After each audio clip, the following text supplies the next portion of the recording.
खबर अंतर्राष्ट्रीय जगत से है, जहां ट्रंप ने भारत पर 25% एक्स्ट्रा टैरिफ लगा दिया है। हालांकि पिछले कुछ दिनों से ट्रंप भारत को टैरिफ की धमकी भी दे रहे थे। धमकी का जवाब भारत ने आंकड़ों सहित पेश कर दिया। लगातार भारत को टैरिफ धमकी दे रहे ट्रंप अब अपने ही सवालों के घेरे में आ चुके हैं। मंगलवार को विदेश मंत्रालय ने एक स्टेटमेंट जारी करके ट्रंप की कथनी और करनी में अंतर साबित कर दिया है। इस पर एक रिपोर्ट दिखाते हैं आपको।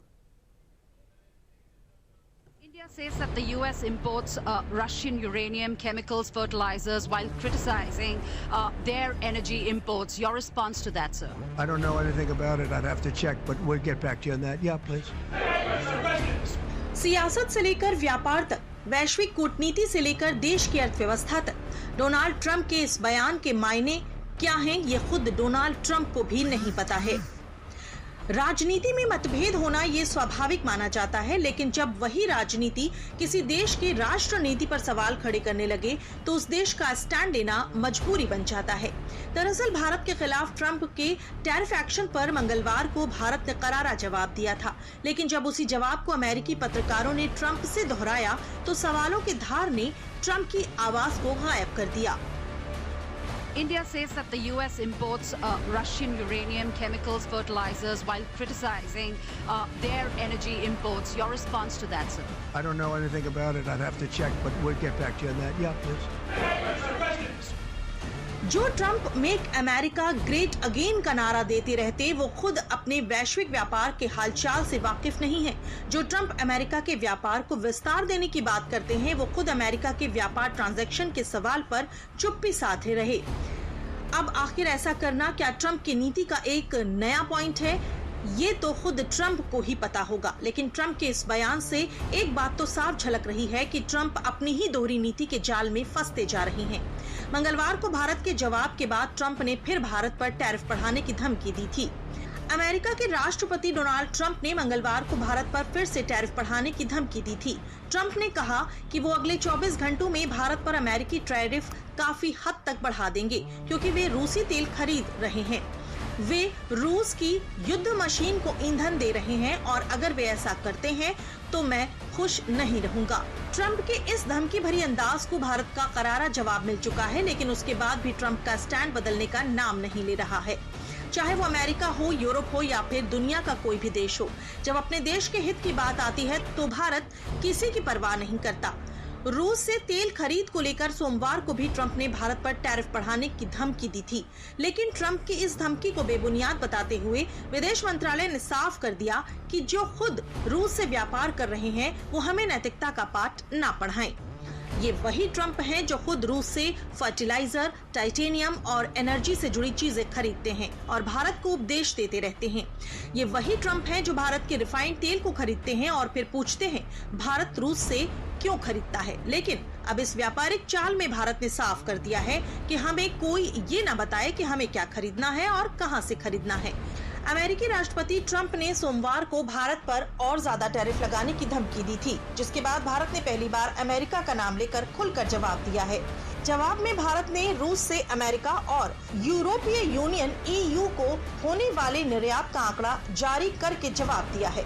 विदेश मंत्रालय के प्रवक्ता रणधीर जायसवाल ने कहा कि भारत को निशाना बनाना गलत है। भारत के साथ दोहरी रणनीति नहीं चलेगी। पश्चिमी देशों की कथनी और करनी में फर्क एक बार फिर उजागर हो गया है। जो खुद रूस के साथ व्यापार करते हैं वही देश भारत पर सवाल उठा रहे हैं, लेकिन इस बार भारत ने चुप्पी तोड़ते हुए सीधा जवाब दे दिया है। विदेश मंत्रालय के प्रवक्ता रणधीर जायसवाल ने मंगलवार को अमेरिका और यूरोपीय संघ को आंकड़ों के साथ उनके कथनी और करनी में फर्क बताते हुए करारा जवाब दिया। यूक्रेन संघर्ष के बाद अमेरिका ने ग्लोबल एनर्जी मार्केट की स्थिरता को मजबूत करने के लिए रूस से भारत के तेल आयात को प्रोत्साहित किया था। भारत के आयात का मकसद भारतीय उपभोक्ताओं के लिए किफायती ऊर्जा मुहैया कराना है। भारत की आलोचना करने वाले वही देश खुद रूस के साथ व्यापार कर रहे हैं। 2024 में यूरोपीय संघ का रूस के साथ वस्तुओं का द्विपक्षीय व्यापार 67.5 बिलियन यूरो था। वो रूस के साथ भारत के कुल व्यापार से काफी अधिक है। यूरोप रूस व्यापार में न केवल ऊर्जा बल्कि उर्वरक, खनन उत्पाद, रसायन, लोहा और इस्पात, मशीनरी और परिवहन उपकरण भी शामिल हैं। जहां तक अमेरिका का सवाल है, वो खुद अपने परमाणु उद्योग के लिए रूस से यूरेनियम हेक्साफ्लोराइड, अपने इलेक्ट्रॉनिक वाहन उद्योग के लिए पैलेडियम, उर्वरक और रसायनों का आयात कर रहा है। इस लिहाज से भारत को निशाना बनाना गलत है। भारत अपने राष्ट्रीय हितों और आर्थिक सुरक्षा की रक्षा के लिए सभी जरूरी कदम उठाएगा। इसके अलावा विदेश मंत्री जयशंकर ने भी एक कार्यक्रम में कहा कि दुनिया की व्यवस्था में अब किसी एक का दबदबा नहीं चलेगा। ट्रंप के जुबान पर भारत और रूस है, लेकिन चीन का नाम गायब है। टैरिफ वॉर का झंडा उठाने वाले ट्रंप अपने ही बयानों में अब फंसते नजर आ रहे हैं। ट्रंप भारत पर तो खूब बरस रहे हैं, अपनी दोहरी चाल का प्रदर्शन कर रहे हैं, तेल खरीदने के मुद्दे को उछाल रहे हैं, भारत को नैतिकता का पाठ भी पढ़ा रहे हैं। लेकिन क्या वो भूल गए हैं कि रूस से सबसे ज्यादा तेल कोई और नहीं बल्कि चीन खरीद रहा है। आंकड़े चीख चीख कर कह रहे हैं कि रूस का सबसे बड़ा तेल खरीदार चीन है, भारत नहीं। फिर चीन पर ट्रंप चुप्पी क्यों साधे हैं? ट्रंप का ये टैरिफ हमला अब खुद उनकी नीयत पर सवाल बनता जा रहा है। दिसंबर 2022 से जून 2025 तक रूस के कुल क्रूड निर्यात का 47% हिस्सा चीन को गया। वहीं भारत ने 38%, यूरोपीय यूनियन और तुर्की ने 6% क्रूड ऑयल रूस से आयात किया।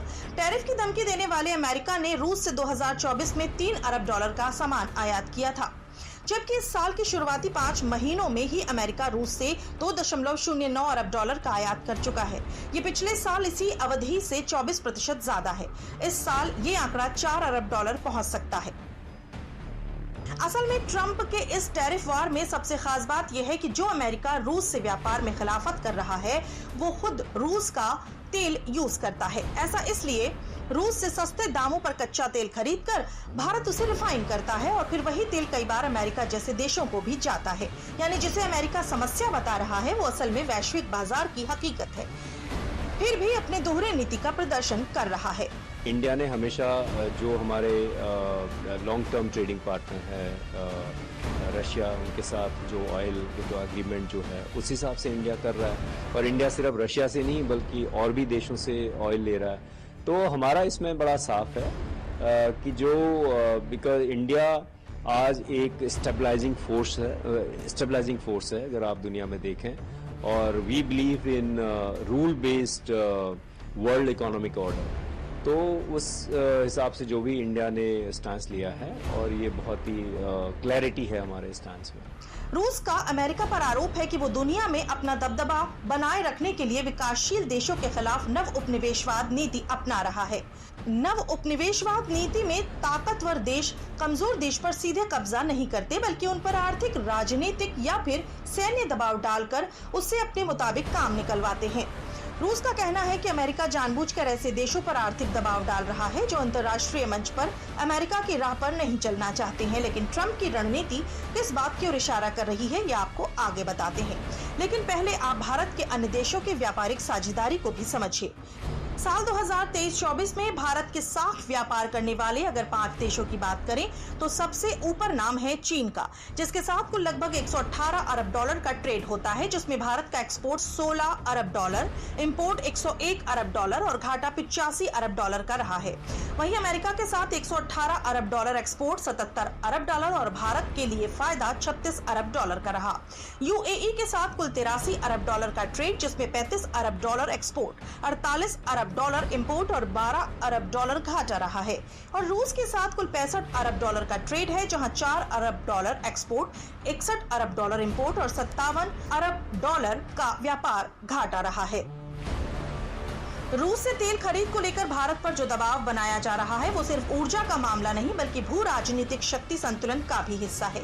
भारत अब हर क्षेत्र में अपनी निर्णायक भूमिका में है और ये बात अमेरिका जैसे देशों को रास नहीं आ रही है। लेकिन भारत ने एक बार फिर दुनिया को ये बता दिया कि जब सवाल देश के हित का हो तो वो किसी की परवाह नहीं करता। तेल हो या टेक्नोलॉजी, ट्रेड हो या टकराव, भारत अब हर मुद्दे पर अपनी नीति खुद तय करता है।